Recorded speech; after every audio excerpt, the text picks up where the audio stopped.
안녕하세요. 결혼한 지 3년이 조금 넘은 30대 초반의 여성입니다.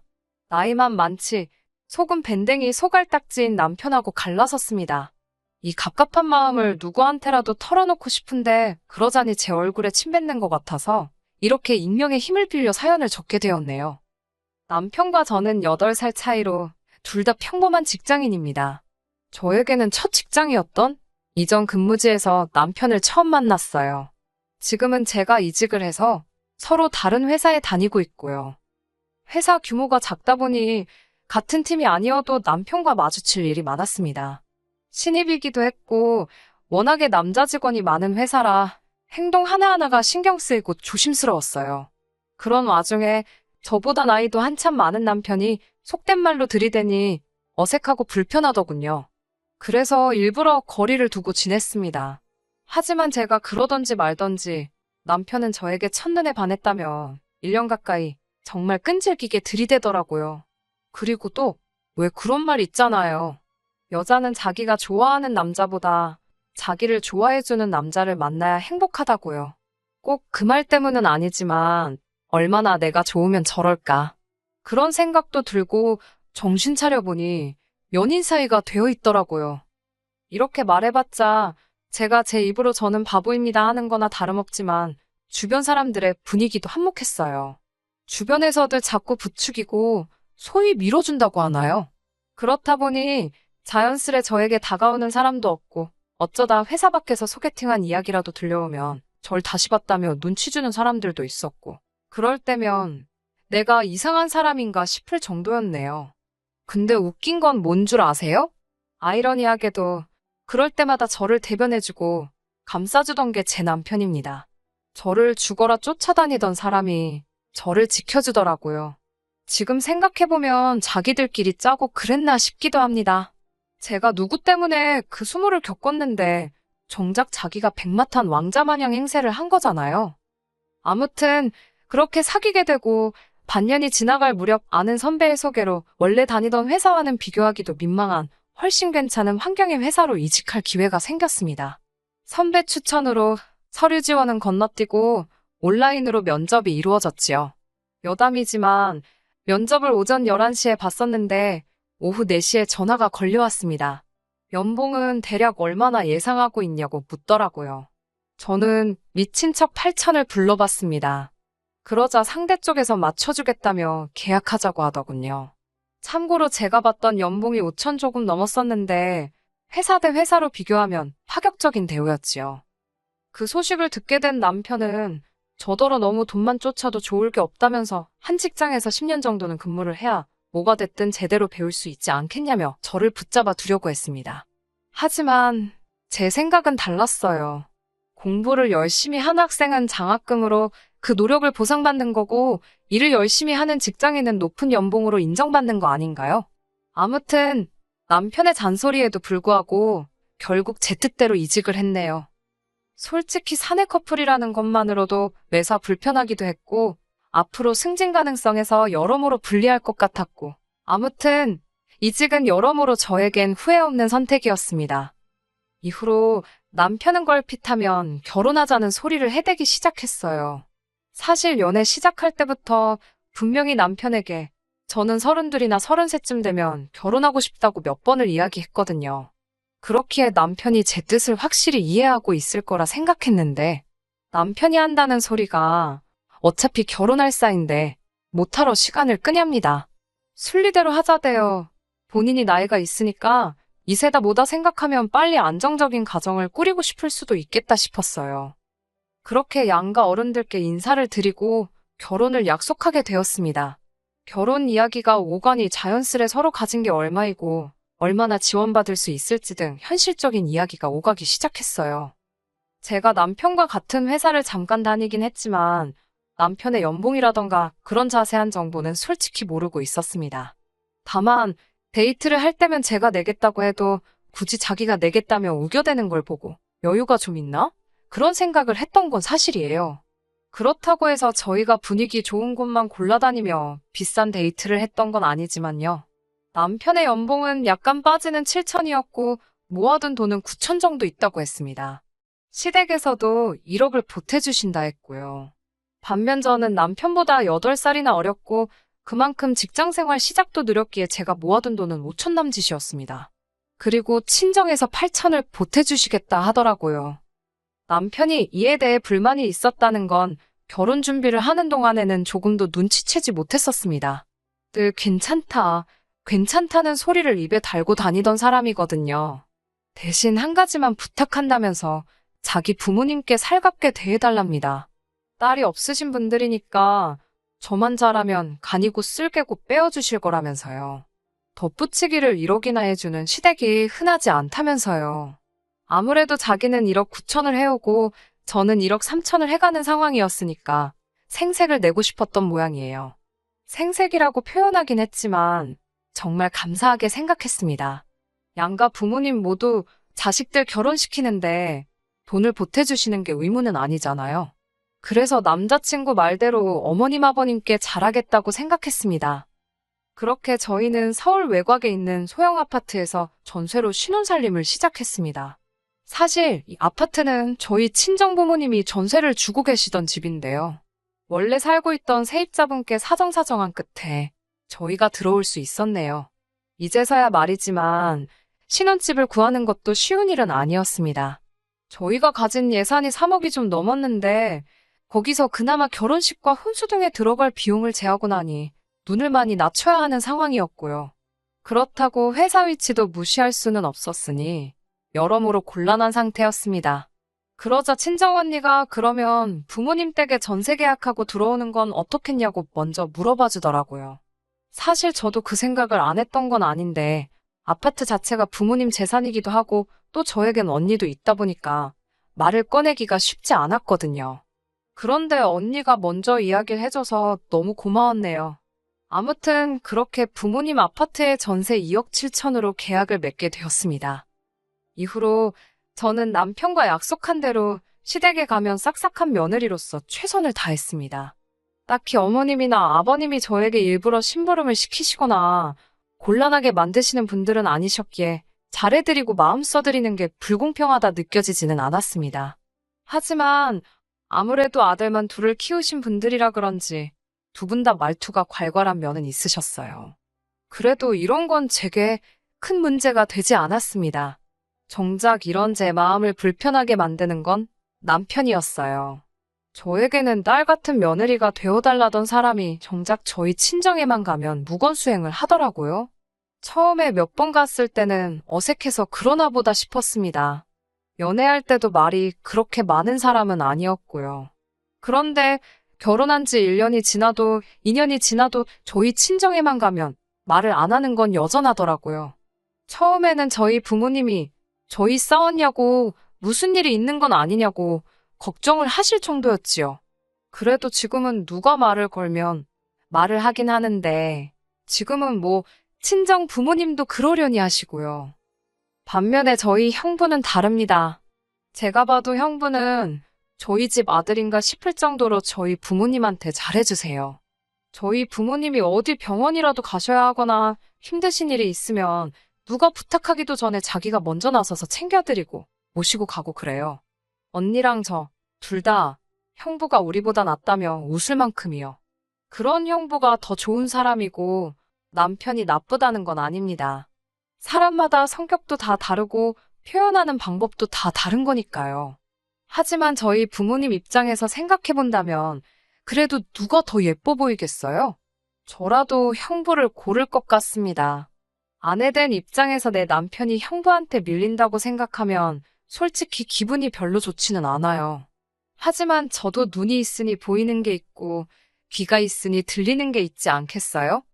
그래도 저부터 시작해서 친정 식구 중 그 누구 한 사람도 남편한테 장인 장모한테 그러지 마라. 그러면 안 된다. 삭삭하게 행동해라. 그런 잔소리 한 사람 없습니다. 저는 원래 제가 약속했던 대로 시부모님께 잘해드렸고 그 점에 있어선 한 점의 부끄러움도 없네요. 그러다 남편과 크게 부딪히고 싸우게 된 건 2달 전 아버지 생신 때 있었던 일 때문입니다. 아버지 생신이었으니까 당연히 저희 부부도 가고 언니네 부부도 왔어요. 원래는 나가서 외식할까 했었는데 아직 환자도 계속 나오는 상황이고 하니까 아버지께서 집에서 먹자고 하시더라고요. 그래서 친정으로 모이게 되었지요. 도착하니 언니랑 어머니는 저녁 준비에 한창이었고 형부는 아버지 옆에 딱 붙어서 TV 보고 아버지랑 이야기하고 바쁘더라고요. 저는 남편한테 오빠도 저기 가서 같이 이야기하고 있으라고 한 뒤 바로 부엌으로 향했지요. 얼마 지나지 않아 식사 준비가 마무리돼갈 무렵 고개를 내밀어 거실을 바라보니 저희 남편은 TV만 보고 있고 형부는 베란다에서 아버지랑 같이 화분 정리를 하고 있었습니다. 아무리 재주가 없어도 가서 기웃거리고 도와주겠다는 신용이라도 좀 하지. 솔직히 그때는 정말로 TV나 보고 앉아있는 남편이 한심하더군요. 그래도 어쩌겠어요. 본인이 그럴 주변머리가 없다는데 뭐라고 할 수도 없고 냅뒀습니다. 이윽고 식사가 끝나고 아버지와 형부는 술 한잔 하겠다며 방으로 들어갔어요. 제가 남편한테 오빠도 가서 마시라니까 자기는 과일이 더 좋답니다. 눈치 없는 남편에게 저도 기분이 상해버려서 과일 먹고 싶으면 알아서 갖다 깎아 먹으라고 싸붙이곤 언니와 어머니와 함께 부엌에서 뒷정리를 시작했네요. 얼마 지나지 않아 안방에서 아버지와 형부의 목소리가 흘러나오기 시작했습니다. 두 사람 다 술이 들어가니까 목소리가 커져가지고는 밖에 있는 사람들도 두 사람이 무슨 이야기를 하는지 다 알 수 있을 지경이었지요. 형부는 아버지께 연신 감사하다며 정말 아껴서 타겠다는 인사를 드리고 있었습니다. 사실 아버지께서 얼마 전 형부에게 국산 중형차 한 대를 뽑아주셨거든요. 표면적인 이유는 형부가 승진을 해서였지만 사실 저는 부모님께서 줄곧 언니네 부부에게 차를 한 대 사주고 싶어 하시는 걸 눈치채고 있었습니다.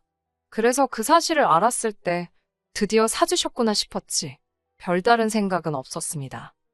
20살을 갓 넘었을 때 큰 병을 앓았던 언니는 그 이후로 체력이 많이 약해졌어요. 그렇다 보니 출퇴근하는 직업을 갖는 건 상상도 할 수 없었지요. 제가 알기로는 외주를 받아서 집에서 몸에 무리가 안 가는 정도로만 일을 하고 있습니다. 그리고 형부는 부모님이 안 계시고요. 이런저런 이유로 언니네 부부가 저희 부부보다 경제적으로 넉넉지 못한 상황이에요.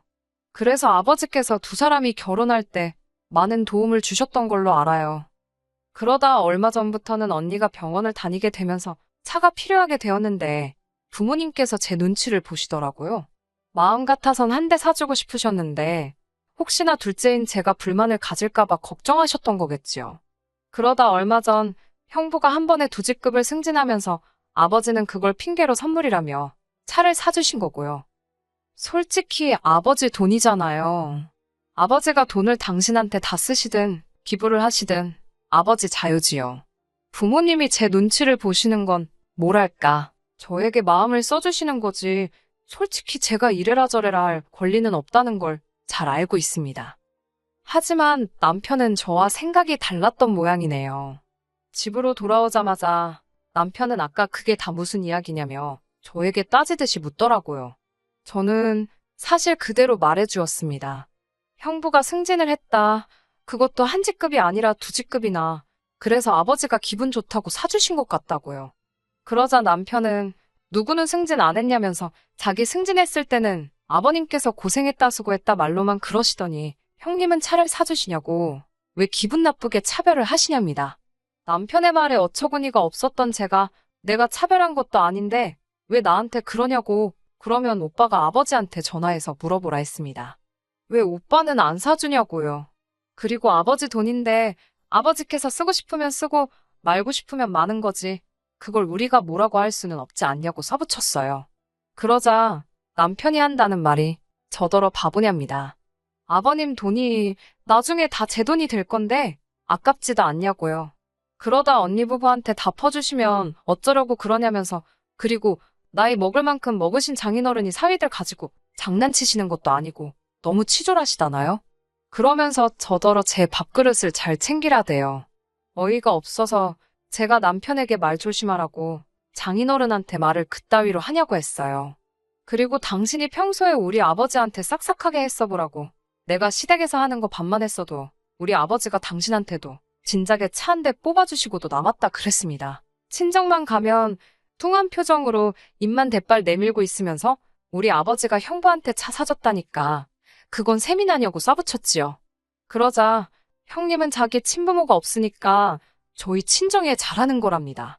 그러면서 알랑방구나 끼는 형님보다 묵묵히 열심히 사는 자기가 훨씬 낫지 않냐는 억지를 쓰더군요. 덧붙여 한다는 소리는 더 가관이었습니다. 자기는 결혼할 때 2억이나 가지고 왔다고 으스대는 거예요. 어이가 없어서. 솔직히 남편이 저보다 8살이나 많으니까 당연히 저보다 모아둔 돈도 많은 게 정상 아닌가요? 제가 너무 화가 나서 나보다 8살이나 많으니 당연한 거 아니냐고. 그리고 똑바로 말하라고 2억이 아니라 1억 9천이라고 따지고 들었어요. 무엇보다도 화가 났던 건 저는 뭐 몸만 시집 갔나요? 저도 1억 3천 해갔습니다. 그리고 이런 말 제 입으로 하는 건 정말 싫지만 연봉도 제가 많고 지금 사는 집도 친정부모님 소유고 진짜 눈에 뵈는 게 없다는 게 이런 기분인가 싶었습니다. 열받아서 남편에게 쉴 틈도 안 주고 다다다다 미친 듯이 사부쳤어요. 그날 밤 생각할수록 너무 정이 떨어지더군요. 나이값도 못하는 저런 인간하고 더는 못 살겠다 싶었지요. 진짜 갈라서 말어 그러고 있는데 아버지한테 전화가 걸려왔습니다. 세상에 남편이 기어이 저희 아버지한테 문자를 보냈더랍니다. 자기가 형님보다 못한 게 뭐냐면서 형님은 돈이 없어서 몸으로 때우는 효도를 하는 거고 자기는 2억, 그놈의 2억 타령을 또 했더라고요. 아무튼 2억이나 들고 왔고 지금 연봉도 얼마고 어쩌고 저쩌고. 아버지께서는 저희 남편이 그 정도로 마음이 상한 줄 모르셨다며 저희한테도 차 한 대 사줄 테니까 남편 마음을 잘 달래주랍니다. 하지만 저는 그 이야기를 들은 순간 이혼에 대한 확신을 갖게 되었네요. 퇴근하고 돌아온 남편이 제 눈치를 보면서 혹시 장인어른이 무슨 말씀 안 하시더냐고 묻길래 제가 준비했던 말들을 속사포처럼 쏟아냈습니다. 그놈의 1억 9천 지긋지긋하다고 그거 뭐 우리 아버지한테 빌려드린 돈이냐고 오만하면 그놈의 1억 9천 그까짓 돈으로 집도 못 구해서 결국 우리 친정부모님이 도와주셨는데 그래도 1억 9천 소리가 나오더냐고요. 진짜 찌질해서 못 봐주겠다고 이혼하자 했습니다. 그제서야 남편은 아니 왜 이혼 이야기가 나오냐면서 아버님 재산의 반은 어차피 제 건데 벌써부터 형님 차 사주고 처형 용돈 주시고 그러면 곤란하답니다. 미친 어이가 없어서 욕이 다 나오더라고요. 지 말대로 그게 내 거면 곤란해도 내가 곤란하지. 지가 왜 난리냐고요. 어이없어서 제가 막 웃으면서 그래 내 거지. 그게 네 거냐고. 왜 네가 나서서 난리냐고 그랬어요.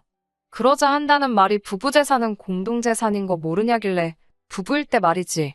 근데 나는 너랑 이혼할 거라고 그랬습니다. 이후로는 뭐 말해 뭐 하나요. 한마디로 진흙탕 싸움이었지요. 나중에는 이 망할 인간이 한다는 소리가 막말로 장인장모가 당장 내일이라도 죽을지 어쩔지 누가 아냐면서 그리고는 까봤는데 재산이 이미 다 처형내로 넘어가 있으면 저만 X되는 거랍니다. 그러면서 이 하늘 아래 제 생각해주는 건 지밖에 없다네요. 진짜 또라이 아닌가요? 결국 양가 어른들까지 상황을 다 알게 되셨고 이혼하게 되었습니다. 시부모님께서는 나이만 먹었지 남자는 원래 어린애라면서 저한테 잘 가르치면서 살면 된다고 저더러 한 번만 품어주라셨어요. 그 이야기를 전해들은 친정부모님께서는 그 집구석은 딸 자식이 없으니까 그런 소리를 잘도 한다면서 결국 양가 어른들 싸움으로 번졌거든요. 진짜 사람이 나이만 먹는다고 어른이 되는 건 아닌가 봅니다. 지금도 생각할수록 진저리가 나고 욕만 나오네요. 염치도 없고 찌질한 인간 같으니라고. 더 웃긴 건 지금도 연락이 온다는 겁니다. 사람 진심을 왜 이렇게 몰라주냐고요. 계속 무시하면 지도 언젠간 지풀에 지쳐서 떨어져 나가겠죠 뭐. 끝까지 들어주셔서 감사합니다. 오늘의 사연은 여기까지입니다. 구독과 좋아요, 알람 설정 부탁드리고 더 좋은 사연으로 다시 찾아뵙겠습니다. 감사합니다.